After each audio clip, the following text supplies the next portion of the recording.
In an era defined by hyperconnectivity, social obligation, and the relentless pressure to be endlessly accommodating, most individuals wander through life with their personal boundaries wide open. They treat their time, their emotional energy, their validation, and their resources as public property, handing them out freely to anyone who asks, manipulates, or guilt-trips them. They move through their relationships and daily interactions in a state of chronic exhaustion, wondering why they feel drained, unappreciated, and perpetually controlled by the demands of others. Yet the ancient Stoics understood a profoundly different, unshakable truth. True virtue, self-mastery, and leadership begin with the fierce, uncompromising protection of your inner citadel. Marcus Aurelius managing the immense weight of the Roman Empire, and Seneca navigating the treacherous political and personal landscape of Rome, never squandered their vital resources on indiscriminate pleasing. They recognized that your time, your energy, and your focus are finite, sacred currencies. To give them away blindly is not kindness, it is spiritual bankruptcy. Today we explore 5 critical things you should never give people, even when they directly ask for them, viewed through a rigorous Stoic lens. This is an uncompromising blueprint for total psychological sovereignty, emotional detachment, and personal discipline. Step inside, lock the gates to external manipulation, and let us master the Stoic art of sovereign boundaries across every layer of our existence. 1. Never give away your unfiltered emotional energy to drama. The first and most insidious trap that ordinary people fall into is surrendering their emotional energy to the manufactured drama, complaints, and crises of others. In modern society, emotional dumping has become normalized.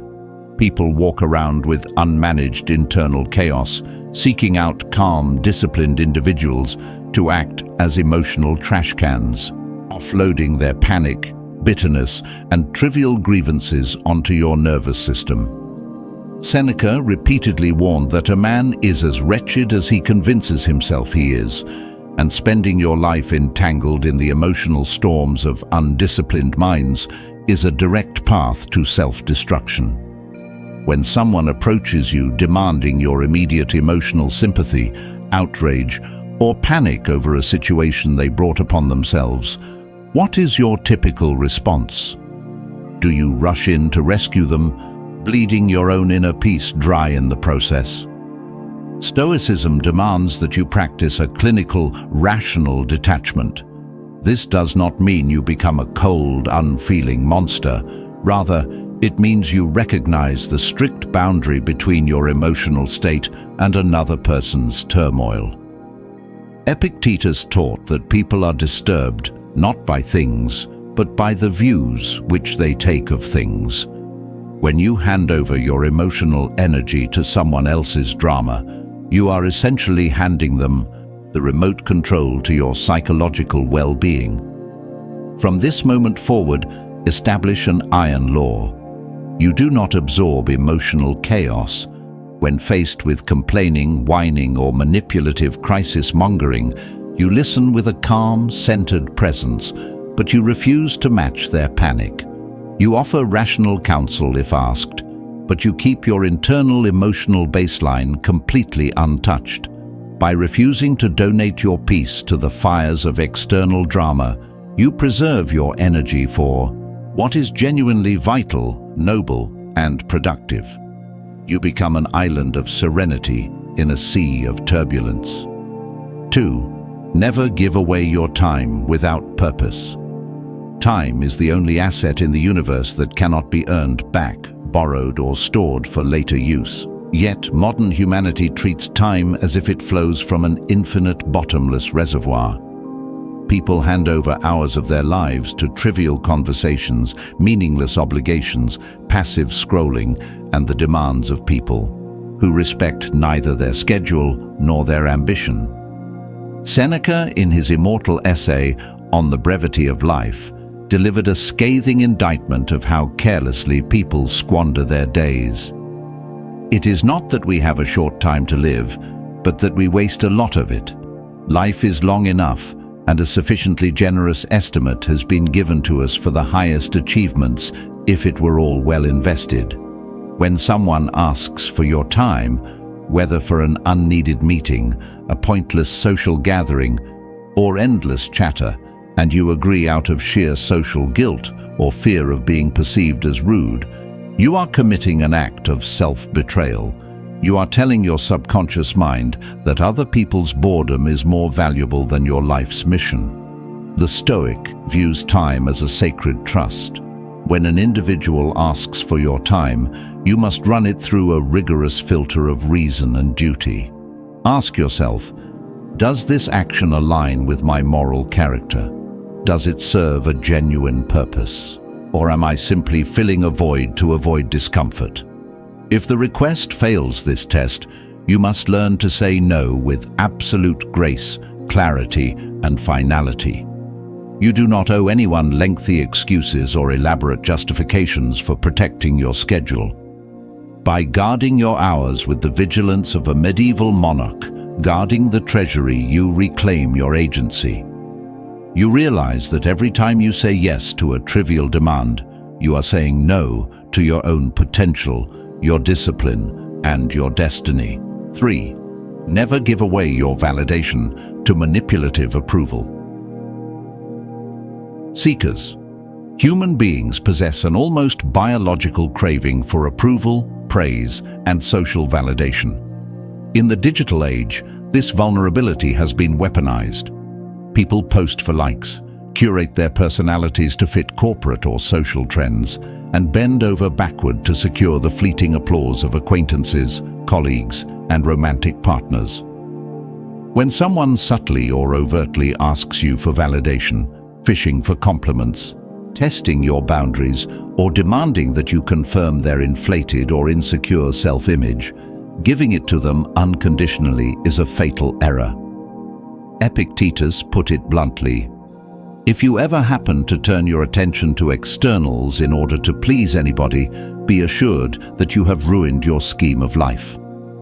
When you base your self-worth on giving validation to others, you make yourself a slave to their shifting opinions.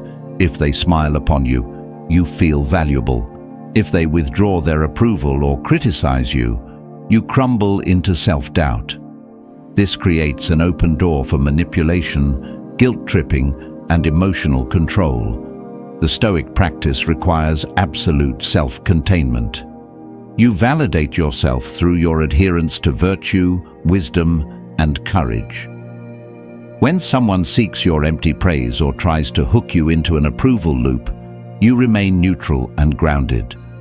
You offer genuine, objective recognition when it is truly earned through honorable action, but you refuse to hand out cheap flattery to soothe someone else's insecurity. By severing your reliance on external applause and refusing to be a dispenser of cheap validation, you command deep, organic respect. You become entirely unfuckwithable, standing tall on the solid rock of your own integrity. 4. Never give away your secret intentions and vulnerable plans.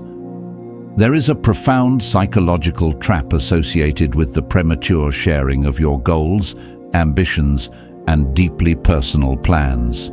When people ask you what you are working on, what your financial targets are, or what your grand vision for the future looks like, the natural egoic impulse is to spill every detail to satisfy their curiosity or bask in early praise. The ancient Stoics, particularly Seneca and Epictetus, emphasized the power of silent, relentless execution over noisy proclamation. Modern psychological science has repeatedly proven what the ancients intuitively knew. When you broadcast your goals and receive praise for them before you have actually achieved them, your brain releases dopamine, tricking your subconscious into feeling as though you have already accomplished the mission. The biological drive to do the hard work evaporates. Furthermore, when you hand over your secret intentions to the public domain, you invite the cynicism, doubt, and sabotage of others. Not everyone cheering for you in the light wants to see you win in the dark. Many people ask about your plans not out of genuine care, but out of a desire to measure your progress against their own stagnation. The Stoic response is disciplined confidentiality. When someone asks about your future plans or private projects, you answer with calm, polite brevity. You share results, not intentions. As Epictetus advised, if you want to improve, be content to be thought foolish and stupid with regard to externals. Let your completed actions speak with thunderous volume, while your mouth remains quietly focused on execution. Protect the seed of your ambition in the dark, fertile soil of discipline until it breaks through the earth as an undeniable reality. 5. Never give away your inner peace to retaliation or petty arguments. Perhaps the most destructive thing people will ask of you, either directly through provocation, insult, or goading, is your inner peace in exchange for petty retaliation. In everyday life, you will encounter individuals who attempt to drag you down into their level of pettiness. They will insult your character, question your competence, spread gossip, or test your patience, implicitly asking you to react, fight back, scream, or seek revenge. They want you to match their vibration of anger and bitterness. Marcus Aurelius faced betrayal, political backstabbing, and public criticism on a scale few modern humans can comprehend. Yet in his private journal, he wrote a masterclass in psychological defense. The best revenge is not to be like your enemy. He understood that when you retaliate against a petty insult, you hand the offender absolute victory.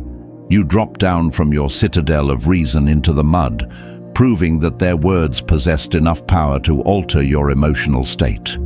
When someone provokes you and implicitly demands that you fight them on their terms, you must give them the ultimate Stoic denial, absolute, unshakable indifference. You do not argue. You do not plot revenge. You do not let their toxicity occupy a single square inch of your mental real estate. You look at their hostility as you would look at a barking stray dog or a sudden gust of wind, a natural, mindless occurrence that has zero power to wound your soul unless you give it permission. By refusing to surrender your inner peace to the altar of retaliation, you maintain total dominion over your mind. You remain untouchable, majestic, and supremely powerful. The modern world is a relentless marketplace of demands. Every single day, people will line up to ask for pieces of your emotional energy, slices of your precious time, chunks of your validation, fragments of your private vision, and fragments of your hard-earned peace. If you say yes indiscriminately, you will wake up one day realizing you have lived an entire life built entirely on other people's terms. The Stoic path demands absolute, unyielding vigilance at the gates of your mind. Take these 5 pillars. Guard your emotional energy, protect your time with ruthless devotion, anchor your validation within your own virtue, keep your intentions locked in silent execution, and refuse to trade your peace for petty retaliation, and carve them into the bedrock of your daily existence.